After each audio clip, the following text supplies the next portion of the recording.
सांबादिकों कटाक्ष प्रसंग नहीं बीजेपी नेता अरिंदम राय प्रेसमिट कहते सांबादिकों कटाक्ष नुहे यह भूल बुझामणा कौन गणमाध्यम बा सांबादिकों एभली कही नहीं सोशल मीडिया रे मो कथा को अतिरंजित करा जायछि मिछ को सत करी मोते एवं मो परिवार को ट्रोल करुछंती सेही मानकु कहिछि बोली कहिसंती अरिंदम गतकाली टांगी ब्लॉक कार्यालय रे बीजेपी नेता अरिंदम राय एवं अभय बारिक वीडियो सहित आलोचना करथिले दुई नेता अंचलर विभिन्न घटनार अभियोग नहीं आसिथिले तांको अभियोग गुड़िक वीडियो ग्रहण करने सहित ता उपरे तदंत करा जाई कार्यानुष्ठान नियाजिबो बोली कहिसंती।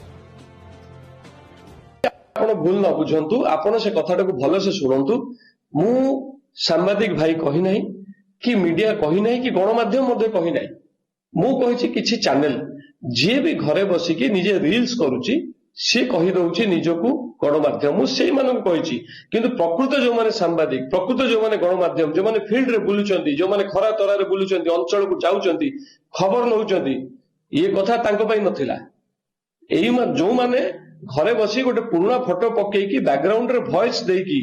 गोटे रेकॉर्डिंग करी खाली कहि चलचंती मोठू 100 किलोमीटर 500 किलोमीटर दूर रे बसी कि किछि न जानी न सुनी मो परिवार विषय कहउचंती मोर बैकग्राउंड विषय कहउचंती मो बापा मा विषय कहउचंती मु तांको कहितली ए कथा जो माने सब कले मोर परिवार मोर पर्सनालिटी मोर हिस्ट्री बैकग्राउंड नहीं कहले मु केवल से मानकु कहितली जे दीटा व्यूज पई एभली नेगेटिव न्यूज करूचंती।